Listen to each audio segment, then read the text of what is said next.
No Rio de Janeiro, a sensação térmica chegou a Repete 60. o pecado e o diabo. As chances de vencer o aquecimento global para nossa vida. Ai, que frio! Não é o fim do mundo. Um podcast em tempo de apocalipse climático e existencial.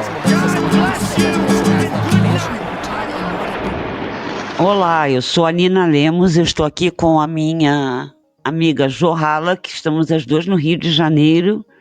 E Jo, nós chegamos ao episódio 50. Caramba, fogos de artifício agora! A gente chegou no 50, é coisa pra caramba. Tipo cinquentenário. Bodas de ouro do Não É o Fim do Mundo, galera. E pensa, 50 podcasts é tipo muita coisa, assim que a gente fez 50. Sim, e a gente já quer agradecer todo mundo que ouviu, que compartilhou, tá na escuta e trocando sempre com a gente. E agradecer também, especialmente aos nossos colaboradores que ajudam no Patreon, no Orelo e no nosso Apoia-se. Obrigado a geral e que venham mais 50, 100 e que a gente domine o mundo enquanto ele existe. Nina, e a gente hoje tem como um dos temas do nosso podcast um desquerido alemão. Cara, não era nem pra esse idiota ser o tema, mas ele conseguiu, né? Você é um idiota e vamos ter que falar de você. Vocês já devem estar sabendo que aconteceu que o Friedrich Merz, que é o chanceler da Alemanha, ele ficou um dia no Brasil, não foi nem mais que isso. Aí ele voltou para a Alemanha, tipo, do além, ele fez um discurso falando que a Alemanha era um país maravilhoso, que dá um pouco de medo, né? Quando a gente vê um chanceler alemão fazendo esse tipo de discurso. E depois ele falou que ele tinha ficado muito aliviado de voltar para a Alemanha, de largar aquele lugar, sair daquele lugar, que ele falou. Ou seja, super xenófobo, e não é a primeira vez, né, Nina, que ele vai mostrando a que veio, né? Não, ele é péssimo, gente, ele é péssimo. É praticamente todo mês que a gente passa um ódio. Mês passado, eu acho, não foi mais que isso, ele falou que a Alemanha tinha um problema com a Stadtbild, que era tipo na paisagem urbana, dando a entender que os imigrantes, tipo, estragavam a paisagem urbana, tipo eu, entendeu? Imigrante. Aí ele foi criticado e tal, e em vez de pedir desculpa, ele piorou tudo, porque aí ele foi e falou assim, era verdade que eu falei, é verdade, pergunte para as suas filhas, ainda usando o feminismo para justificar a xenofobia, do tipo, as mulheres têm medo de andar na rua porque elas vão ver um imigrante. Não, não é isso, as mulheres têm medo de andar na rua porque elas têm medo de homem, né, independente de onde ele nasceu, tem medo de alemão também. Então ele é super um desquerido, ele é péssimo. Agora, Jô, não sei nem o que dizer, porque assim, é muito ódio. Mas eu acho que a coisa positiva é que enquanto a gente fala e grava esse podcast numa terça-feira à noite, o Brasil se junta e promove um vampetaço nas redes sociais desse sujeito. E o Lula também foi lá e já deu um chega pra lá, né, Nina? Um chega pra lá maravilhoso, que o Lula falou uma coisa, e pior que tudo que o Lula falou é verdade, né? Ele devia ter provado a comida brasileira, ele devia ter dançado, ele devia ter visto o Brasil, porque ele veio, olhou, e tem uma coisa que me incomoda profundamente quando ele fala largar aquele lugar, que é essa visão escrota, xenófoba, preconceituosa e antiga de primeiro, segundo e terceiro mundo, entendeu? Se alguém chama o Brasil de terceiro mundo na minha frente, eu não sei nem o que eu sou capaz de fazer. Eu sou capaz de ter um treco. Não, e o mais curioso de tudo e bizarro é que aquele lugar, no caso Belém e no caso as franjas da floresta amazônica, é justamente o que ainda mantém o ser humano na Terra, né? E o encontro, né, um dos objetivos do encontro da COP era realmente como frear o aquecimento global e a gente conseguir sobreviver ao fim do mundo. E a chave para isso está nas florestas, né? Não só na Amazônia, mas é muito doido, porque assim, sendo ele da Alemanha, que é um dos países, né, como todos os países entre 700 e 400 milhões de aspas, primeiro mundo, que poluíram e largaram a gente nessa roubada, né, ele devia estar agradecendo que ele tem a chance de vir para o Brasil, ir para Belém, ir para floresta amazônica, né? Que vai poder salvar um pouquinho do planeta. Se Mas a gente imagina, Jô, ele não pensa nisso. É muito doido que o trabalho dele é ser chanceler e é um cargo de diplomacia, e ele realmente, como ele passou na entrevista de emprego, se ele não tem a expertise para o cargo.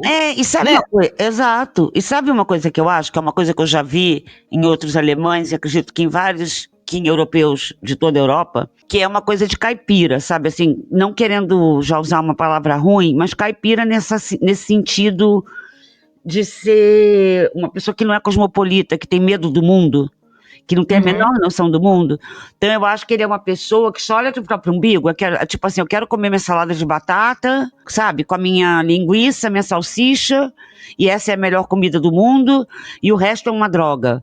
Entendeu? Ao mesmo tempo que é xenófobo e eurocentrado, é caipira pra caramba, porque assim, você nunca viajou, meu filho, você é incapaz de reconhecer a lindeza do mundo, e aí que o Lula acerta quando ele fala, vai dançar, né, um carimbó e tal, se abre pro mundo, e eu acho que tem um tipo de europeu que não consegue, que ele é tipo, sabe, centrado naquele mundinho dele ali, e é tudo que é diferente assusta. Agora, como você disse, um chanceler, ele não pode ser assim. Ele não passou na entrevista. E eu acho que é tudo bem misturado, entendeu? É a paisagem urbana, quis voltar logo para casa, sabe? Eu acho que tudo faz parte do mesmo perfil, que é um perfil horrível. Nina, mas hoje você estava contando uma vez que o Lula estava aí na Alemanha e que ele falou da comidinha de vocês. Conta, que eu achei isso ótimo. Gente, eu vi uma palestra do Lula uma vez há muito tempo, foi antes dele ser preso, que foi muito sensacional. Foi até na sede do SPD, do partido, era comemoração de aniversário do SPD. E ele estava muito divo esse dia. E aí no final ele falou... Ai, tô com uma vontade de comer um schnitzel. Trabalhei tanto que eu nem consegui comer um schnitzel. Já sei até o que eu vou fazer. Eu vou encomendar um schnitzel, botar no marmitex e vou comer no avião. Que é uma aula de diplomacia, né? Ou seja, aprenda, querido. Agora, o maior plot twist disso tudo é que a próxima COP tá para ser decidida onde vai ser a próxima COP, né? E Turquia e Austrália estão no maior DR, porque todas querem sediar a COP e nenhuma cede para a outra e não chegaram a nenhuma conclusão. E aí a Miriam Leitão hoje adiantou que se não fecharem um acordo, se ninguém ceder, provavelmente será na Alemanha, e daí eu acho que seria em Bonn, mas já falaram que é muito pequeno, então seria em Berlim, Nina. Agora, o maior plot twist de todos é que por causa das regras da COP, não entendi porque seria na Alemanha, entendeu? Mas por causa das regras da COP, se não chega a acordo, como se fosse o atual presidente da COP, que é o brasileiro, né? Teria seu mandato ampliado. Então a gente teria uma nova COP em Berlim, o que já é maravilhoso, porém com a presidência brasileira. Cara, é uma vingança maravilhosa. É uma vingança. Agora, Jô, se a COP for em Berlim, eu já te convido para ir, porque acho que vai ser incrível, porque vai ter muito protesto. Inclusive essa COP, a gente sabe que o resultado dela é uma coisa que a gente ainda não dá, aquele meme do vira-lata caramelo, né? Não dá para saber ainda, né? Não dá para saber ainda o que vai sair dessa COP, porque as negociações ainda estão avançando. Pelo que vazam de notícias, as negociações ainda estão super emperradas, né? Tá muito difícil, assim como na outra COP, eles chegarem a acordos. Mas os protestos que rolaram na semana passada e que a gente falou aqui nesse episódio do Não é o Fim do Mundo, eles acabaram tendo 2 resultados muito bons. Um foi que o ministro Lewandowski assinou a portaria de demarcação de 10 terras indígenas. E a outra coisa, que também está sendo alvo de polêmica, mas pelo menos deu uma sacudida, é que tem todo um projeto de uma hidrovia no Rio Tapajós, e isso também foi alvo de protesto, né? Teve até uma barqueata, porque o rio pode sim ser um lugar onde passam o comércio, onde é transportado e tal, porém isso não pode ser feito sem levar em conta quem pertence ao Rio, né? Que são os povos indígenas, populações ribeirinhas. E eu vi que o governo federal meio retrocedeu e agora vai fazer consulta pública e diretamente com os povos indígenas e provavelmente ribeirinhos, né? Para entender mais sobre essa hidrovia, né? Pode ser um caô, né, Nina? Assim, Eu acho que a COP, né, que hoje até a gente estava na praia, sim, isso acontece às vezes, e você falou uma coisa que é verdade, que a gente falou que a COP devia acabar, né, devia todo mundo assumir que não serve para nada e acabar com esse negócio. Tudo indica que vai ser mais, né, uma grande pizza ridícula. É importante a gente dizer que o resultado da COP, né, quando esse podcast for ao ar, não vai ter sido batido o martelo, né? Dizem que na quarta-feira de noite, acho que o Lula vai estar lá e eles pretendem já falar algum acordo que tenha sido feito, mas a galera que está lá debatendo e tentando fechar os acordos estão trabalhando sem parar, e provavelmente eles vão ficar trabalhando até quinta e sexta para conseguir fechar esse documento, que eu acho que sairia no sábado, né? Eu acho que a gente pode torcer para que saia alguma coisa. Eu acho que a coisa do mercado do crédito de carbono, que é super criticada, que até a gente falou no outro episódio, né? É o que está mais avançado, mas a coisa do Acordo de Paris, de como se fosse passar limpo o Acordo de Paris, falar, gente, é como se fosse falar assim, do Acordo de Paris, quem fez o quê, entendeu? Vamos ficar claro que não foi cumprido, o que não foi cumprido, né? Assim, eu acho que é uma das coisas que talvez estão falando que possa sair. No outro episódio da COP, a gente falou muito que uma das grandes questões relacionadas à COP e que na outra COP foi um maior fracasso, foi que para os países que detêm as florestas e que não são os que poluíram para o mundo chegar nisso, porque eles nem eram industrializados, né? Para eles conseguirem manter o meio ambiente e se comprometer com as regras e transições energéticas ou, né, se comprometerem com essa transição verde, entre milhões de aspas, é preciso de dinheiro, né? Isso não é uma coisa que, tipo, a gente mesmo falou no outro episódio, que, por exemplo, a África, onde estão milhões dessas reservas e de florestas, né, a população não tem acesso nem à eletricidade. Então, não é uma coisa que é assim, gente, agora ninguém polui mais, ninguém mais pega nada na Amazônia, deixa a floresta em pé e vocês que lutem, né? Eu acho que isso tem um custo, é uma grande briga entre o sul global e os outros países, e tem esse cálculo que seria mais ou menos 1 trilhão ano, né? E na outra COP, onde esse era o grande tema, eles conseguiram chegar a míseros bilhões ano, né? E essa discussão de como seria financiado, de onde viria esse dinheiro, foi empurrada para Belém, e a fofoca, né, modo de dizer, mas dos bastidores é que realmente continua empacado, assim. Veremos, né? Jô, agora conhecendo as pessoas, os líderes envolvidos e o que cada um liga só para si, né? Quando a gente tem um chanceler da Alemanha falando, ainda bem que eu deixei Belém, é impossível a gente ficar otimista, né? Sim, então, quase uma senha, né, Nina? Quando ele fala, ainda bem que eu fui embora, ele tá quase falando, gente. Total, né? Caguei, né? Quando ele fala, fiquei muito feliz de deixar aquele lugar, o bom e velho, eu não estou nem aí. Sim. Foda-se. Sim.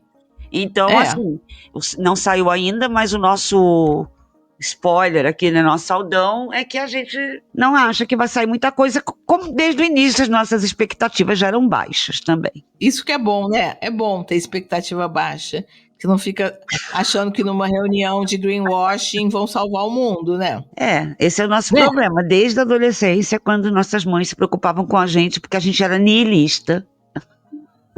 Mas enfim, a gente estava certa no final das contas, né? E enquanto nada se resolve, a população mundial está unida em se preparar para no que ela sabe fazer de melhor. Destruir o mundo, consumindo a perder de vista, né, Nina?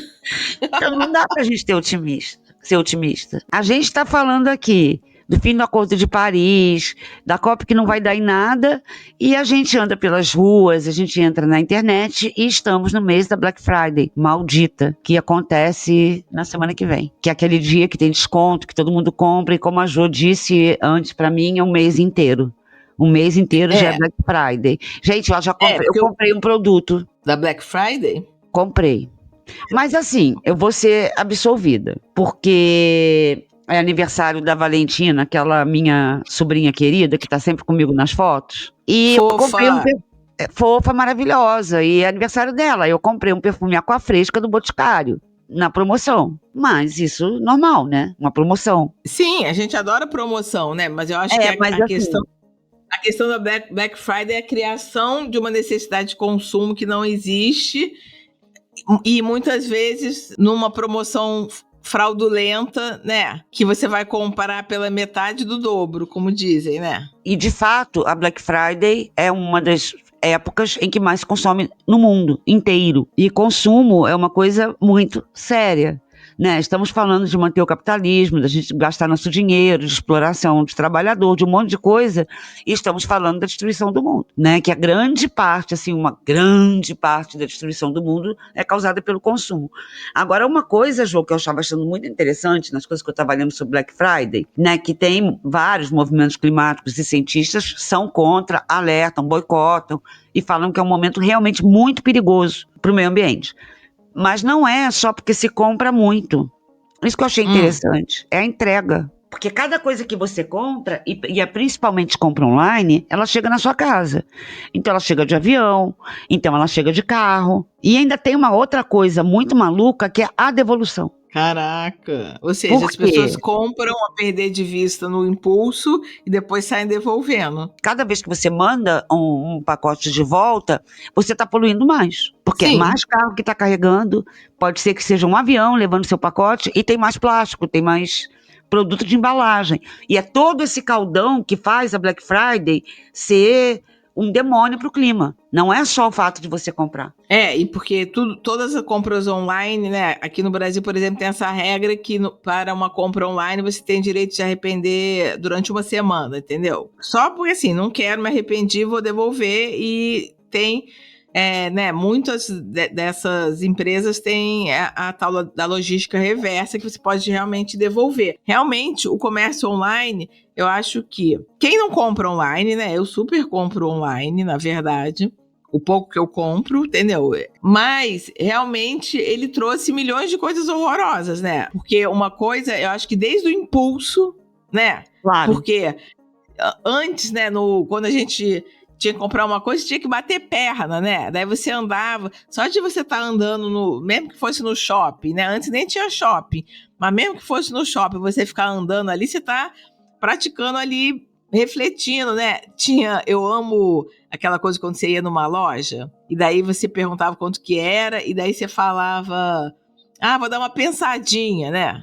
Vou dar uma pensada, e você saía aí em outra, né?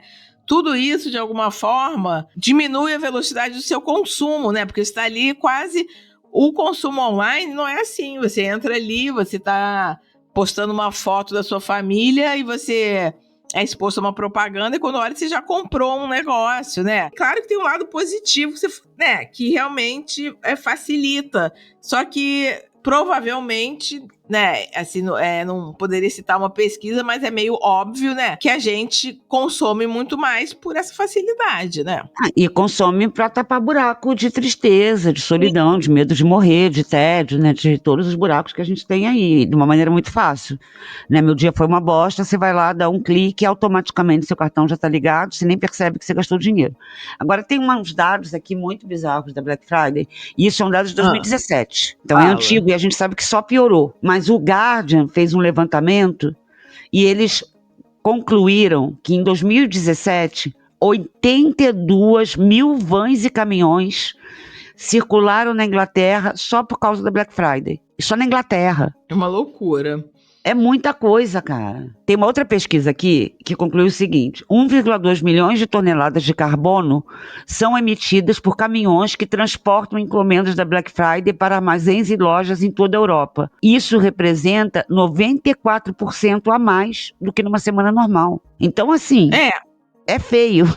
É muito sério. Mas assim, olhando pelo ponto de vista do consumidor, se você compra uma coisa que você queria comprar e que está em promoção e que você compraria em outro dia, dá na mesma, né? É, lógico, mas o problema é o overconsumo, né, Jô? Que a Black Friday é feita para isso, né? E o marketing da Black Friday é para você comprar sem pensar por impulso. É claro, se você é um trabalhador, ou se você é como eu, quis comprar um perfume para sua sobrinha com desconto, ou você está esperando a Black Friday para comprar uma televisão, a gente não está falando para não comprar e não aproveitar a promoção, não é isso, a gente também compra na Black Friday. A gente só está falando que a gente tem que pensar, como a gente faz nesse podcast, que tem um lado problemático, né? E a gente olhar que é designado, é feito, é desenhado para causar na gente esse impulso maluco de sair comprando tudo. Você já foi em Black Friday? Física, em loja? Não. Você já foi? Cara, eu já. Eu fui na Zara, acho que ano passado, retrasado, que eu queria comprar uma bota, porque estava em promoção. E foi ótimo. Comprei minha bota, que foi um preço bem barato. Mas parece o fim do mundo. Não, é o fim do mundo. É o fim do mundo. É tipo liquidação supermercados Guanabara aqui no Totalmente Rio. Supermercado Guanabara. São coisas no chão, pessoas loucas, as coisas, sabe, já estão todas meio jogadas no chão de qualquer jeito, pessoas catando coisa do chão, milhões de pessoas, sabe, você vê multidões na rua, isso você já viu. Ruas de comércio em Berlim, por exemplo, é um absurdo.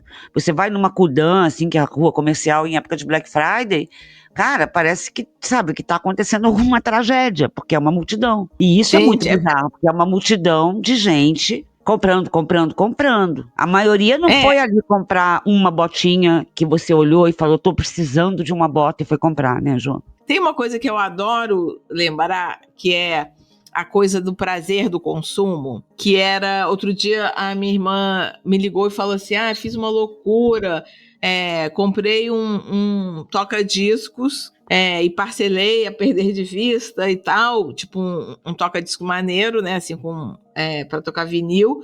Ela falou assim, mas eu tava pesquisando e querendo comprar isso há 1 ano. Eu falei, poxa, Dani, mas se você, né, tava querendo comprar há 1 ano, não é uma compra de impulso, né, uma coisa que você queria. E aí eu sempre lembro de um negócio que era alguém explicando que, assim, quando você compra uma coisa que você precisa muito, é uma necessidade. O prazer que você tem nisso é um prazer, finge que tivesse uma moeda, seria assim, 10 prazeres, entendeu? 10 prazeres que vão te preencher, assim, né, não preencher o grande vazio da vida, mas assim, vão te dar 10 prazeres. Quando você compra uma coisa que você quer muito, entendeu? Então isso, ela tá... Há 1 ano ela tá querendo uma coisa que ela não precisa, né? Porque ninguém precisa de um toca-discos, né? Como uma necessidade. Mas ela queria muito, há 1 ano pensando. Você tem, tipo, 5 prazeres, entendeu? Nessa moeda do prazer, do consumo. Quando é uma coisa que você não quer tanto e você não precisa, isso é tipo 0,5, entendeu? Ou 0,10 centavos do prazer. Então, para você ter aquele prazer da compra, você tem que fazer o quê? Comprar. Porque de 10 em 10 centavos você vai ter um pouquinho de prazer, entendeu? Porque vira uma coisa tão over que nem deve dar mais alegria, né? E aí que é a devolução, Jô, que é a compra que você compra porque deu uma loucura na sua cabeça. E aí tem um outro número muito maluco aqui, que uma empresa, uma think tank ambiental, estimou que devoluções de produtos de consumidores que compram online nos Estados Unidos geram 1,8 bilhão de quilos de resíduos por ano. E 11 bilhões de quilos de emissões de carbono. E tem uma outra coisa que eu li que eu não sabia, que muitas dessas devoluções vão parar no lixão. E aí é lixão da Atacama, entendeu? Aí são essas merdas. Tem uns depósitos de lixão, tipo assim, tudo que é devolvido vai parar nesse lixão, nesse depósito. Então, isso é uma loucura. Você pode comprar, entendeu? Ainda virou uma outra coisa. Você pode ir lá nesse lugar, tem até no Brasil isso, e você compra. Então você fala assim, eu quero comprar 5 pacotes. De quê? Jamais saberá. Quer dizer, jamais saberá não, saberá quando você comprar. Daí você compra 5 pacotes que você não sabe o que tem dentro e depois você descobre por um preço barato, entendeu? E depois você descobre. Ou seja, é a maior maluquice de todas, que você está comprando uma coisa que você nem sabe o que é, né? Não, total, de uma coisa que foi devolvida. Agora, então, o que a gente tem de diquinha para Black Friday? Ai, tá, tem horror também, vidinho de... Uma coisa que eu acho que eu vi também quando eu estava pesquisando sobre Black Friday, como ter uma Black Friday sustentável. Gente, vamos parar com esses caôs, por favor, não faz isso com a gente, não. Vocês cansam a gente assim. E como ter como é Black Friday? Eu não li, né, Ju? Você acha que eu vou ler? Que doideira, né? Eu já fiquei com preguiça e não li, porque é igual assim, como assim, e, gente, eu tô falando, eu compro na Black Friday, não um monte de coisa, mas assim, Claro. uma coisinha compro, mas é igual falar assim, como andar de avião de forma sustentável, não tem. Não tem. Vamos aceitar que não tem, e que a gente compre, que a gente anda de avião, porque a vida é assim. É uma das coisas que eu mais gosto da Black Friday. Ai, gente, eu tô muito uma velha rebelde hoje. A coisa que eu mais gosto de ver na Black Friday é a greve dos funcionários da Amazon Mundial. Sim, porque é uma loucura, né? Porque aquele Prime Day, que não é tipo uma Black Friday, né, especial deles, né, é uma coisa que tem um grande alerta dos sindicatos, porque tem que ser entregue em X tempo, e eles não podem perder X minutos, não podem ir no banheiro, não podem almoçar para conseguir fazer as entregas, e é uma grande tensão se você não conseguir entregar uma coisa inútil para alguém em Oklahoma, você vai se fuder, né? Então, tem relatos de denúncias de funcionários que não podem ir ao banheiro, tem denúncias horríveis contra funcionários. Todos os anos, os trabalhadores da Amazon fazem uma greve global, que é o movimento Make Amazon Pay. E não é pagar pelos direitos trabalhistas que eles pedem, e também pelos impactos climáticos, que tem um movimento climático entre trabalhadores da Amazon muito importante agora. E eu li uma carta super interessante deles contra a inteligência artificial, falando que a Amazon está deixando de investir, de cumprir as suas metas climáticas para investir em inteligência artificial.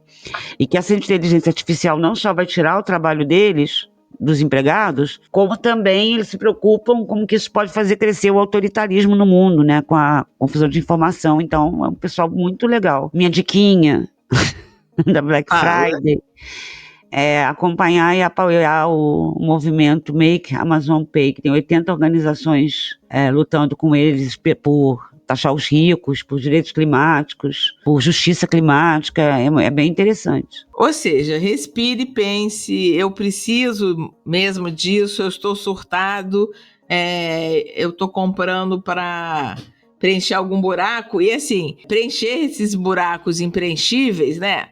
Quem nunca, né? Claro que milhões de coisas que a gente faz na nossa vida é talvez para dar um sentido a coisas que não têm sentido, né?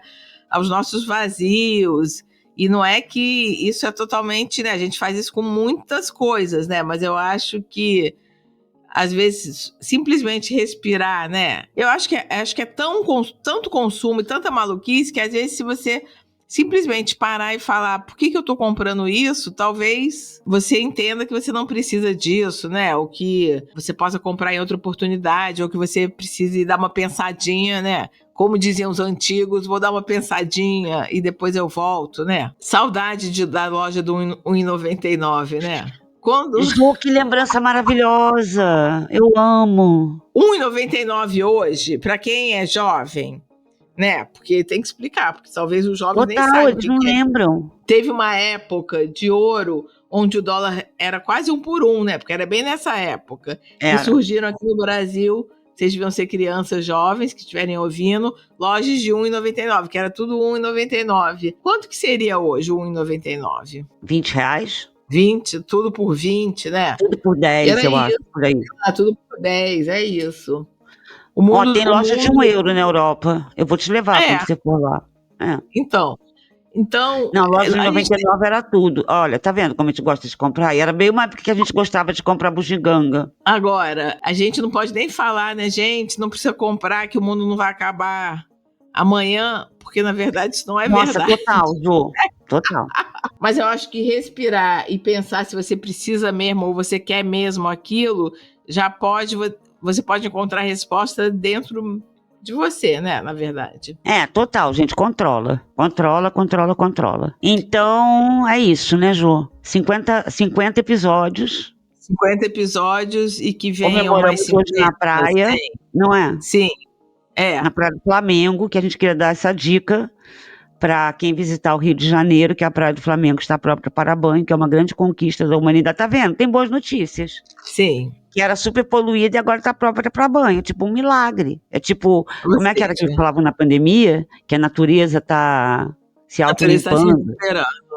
Mas na verdade não foi bem isso, mas foi uma obra, obra, da Praia do Flamengo funcionou e a natureza se regenerou. Porque fizeram uma obra e investiram no saneamento, basicamente. Então, até semana que vem. Até o episódio 51. Uhul, uma boa ideia. Fomos. Péssima. No Rio de Janeiro, a sensação térmica chegou a Repete o pecado e o diabo. As chances de vencer o aquecimento global para a nossa vida. Isso é um Não é o fim do mundo. Um podcast em tempo de apocalipse climático e existencial.